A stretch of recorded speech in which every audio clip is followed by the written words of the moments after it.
सभी बच्चों को सुप्रभात। और आज हम अपने क्लास में सोशल साइंस का एक टॉपिक पढ़ेंगे जिसमें ज्योग्राफी से संबंधित पढ़ना है। क्लास 9 में वो बहुत ही इम्पोर्टेंट चैप्टर बनता है और आगे फ्यूचर में भी जब आप कंपटीशन में बैठेंगे तो उसका बहुत बड़ा भूमिका निभाया जाता है।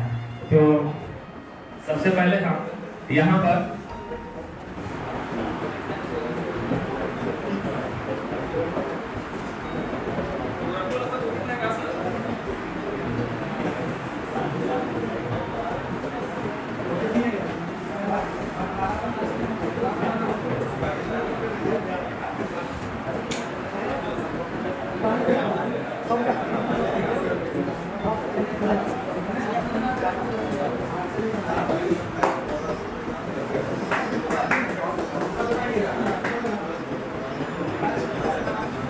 देखिए, ऐसा तो देख करके आपको पता चल रहा होगा कि हमारे भारत का नॉर्थ का भाग है और ये उत्तरी भारत में ये आता है। तो हम सबसे पहले, जैसा आपको पता है कि अभी हम ग्रेट हिमालय को भी हम देखने वाले हैं, तो मैं आपको एक फिगर वाइज मैं दिखाने का अगर प्रयास करूं तो हमारा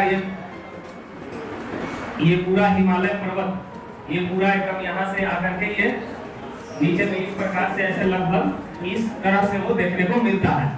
तो हिमालय पर्वत ये अरुणाचल प्रदेश के इस हिस्सा से, यहाँ पर अरुणाचल प्रदेश ऐसे पड़ता है, तो अरुणाचल प्रदेश के इस हिस्सा से लेकर के यहाँ तक, यहाँ पर ये नंगा पर्वत है जो पीओके में यहाँ पर ऐसे पीओके का हिस्सा पड़ता है, पीओके में नंगा पर्वत तक वो फैला हुआ है और इस तरफ यहाँ अरुणाचल प्रदेश से है। अब इसका जो डिवाइडेशन किया गया है दो आधार पर किया गया है, एक ऊंचाई के आधार पर किया गया है और दूसरा इसे प्रादेशिक रूप से विभाजन किया गया है। अब ऊंचाई के आधार पर इसे 3 भागों में विभाजित किया गया है, जिससे सबसे ऊपर वाला इसका जो लेयर है उसे हम लोग बृहद हिमालय के नाम से जानते हैं।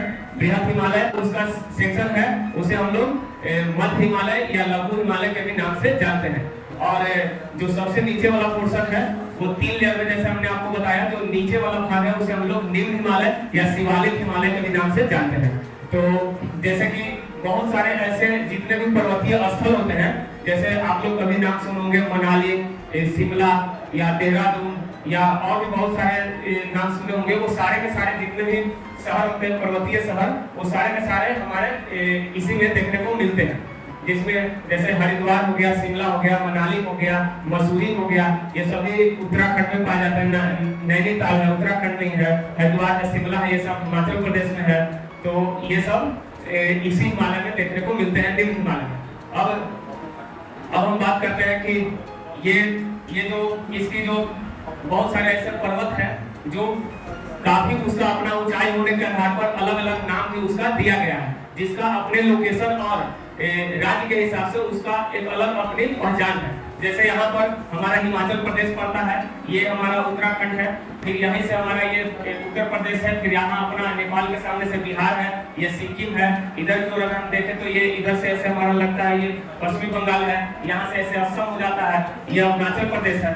ठीक है, तो इसमें जैसे बहुत सारा पर्वत भी मिलेगा, तो उसका अपना अपना नाम है चोटी का। पट्टाईगुम है, नंदा देवी है, कामेट है, धौलागिरी है, या माउंट एवरेस्ट जो विश्व की सबसे ऊंची चोटी है वो भी हमें नेपाल में देखने को मिलता है, यहीं पर है। कंचनजंगा जो दूसरी ऊंची चोटी है वो हमें यहीं पर नेपाल में ही देखने को मिलता है, जो सिक्किम के बॉर्डर से सटता है।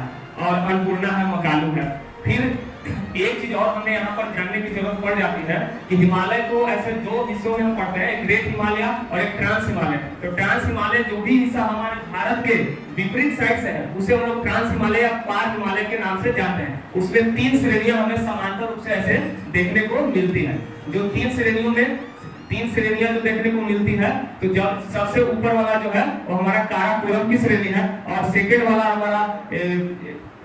वाला लद्दाख का श्रेणी है, और तीसरा वाला जसकर की श्रेणी है। अब यहाँ पर एक पॉइंट ये भी बन जाता है कि यहाँ तिब्बत में मानसरोवर लेक से निकलने वाली सबसे फेमस जो नदी है सिंधु नदी, वो लद्दाख और जस्कर श्रेणी के बीच से ही गुजर करके वो पाकिस्तान में क्रॉस होती है। तो यहाँ से यह भी बनता है, और बहुत सारे क्वेश्चन बच्चों यहाँ से उठ करके आए हैं कि जैसे बीपीएससी में मैंने बहुत बार प्रश्न ऐसे देखे हैं कि 4 श्रेणियां इस प्रकार से दे दी जाएगी और उसमें पूछा जाता है कि उत्तर से दक्षिण के क्रम में इसको सजाइए। अब वहां पर आपको लद्दाख, काराकोरम, जसकर, हिमालय या इधर हम अरावली को देखते हैं, बीच में सतपुड़ा है, विंध्याचल है, ये सब अलग अलग पहाड़ों का एक सीरीज बना हुआ है। तो उसको हमको पूछता है, तो अगर हमें कॉन्सेप्ट अगर पता है, बाई फिगर अगर हमें पता है, तो आराम से हम उसे सजा सकते हैं, चाहे प्रश्न की ऑप्शन चाहे कितने भी तरह से घुमा दिया जाए। ऐसे बीपीएससी में 5 तरह के चॉइस मिलते हैं। इसका प्रादेशिक विभाजन 4 स्तर से किया गया है, जो एक कश्मीर हिमालय होता है,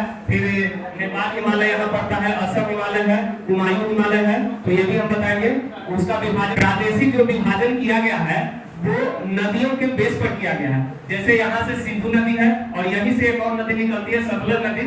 तो सिंधु नदी और सतलज नदी के बीच का जो हिमालय है वो कश्मीर हिमालय या पंजाब हिमालय के नाम से जानते हैं। अब इसकी जो लंबाई है वो 540 किलोमीटर पड़ता है। फिर उसके बाद में कुमायूं हिमालय पड़ता है, तो यहाँ से एक और नदी है और यहाँ से ऐसे नदी है, तो एक नदी काली नदी मिलती है, एक तीस्ता नदी है, फिर उधर से ब्रह्मपुत्र नदी है, उसको भी विभाजन करता है। जिसमें नेपाल हिमालय सबसे लंबा हिमालय है, जिसकी लंबाई 800 किलोमीटर पड़ता है। और उसके बाद वाला असम हिमालय है वो 720 किलोमीटर है, और ये वाला जो शेष हिमालय कुमायूं बच जाता है, इसका 320 किलोमीटर पड़ता है। कुल मिलाकर अगर हम जोड़ेंगे तो 2400 किलोमीटर इसका लंबाई मिलता है। जिसमें थोड़ा सा ये वाला हिस्सा जो है, क्योंकि ब्रह्मपुत्र हमारे यहाँ ऐसे प्रवेश करती है और ये यहाँ पर मेघालय है, तो मेघालय से ये सीमा साझा करते हुए ये बांग्लादेश में क्रॉस कर जाती है। तो थोड़ा सा इधर वाला जो हिस्सा है वो 100 किलोमीटर शेष रह जाता है। तो इस प्रकार से हम पूरा हिमालय का प्रादेशिक हो या उसके अकॉर्डिंग टू हाइट हम उसका विभाजन हम पढ़ते हैं। फिर भी इतना कुछ मैंने बताने का प्रयास किया है, तो आगे भी मैं आपको नेक्स्ट क्लास में बताऊंगा।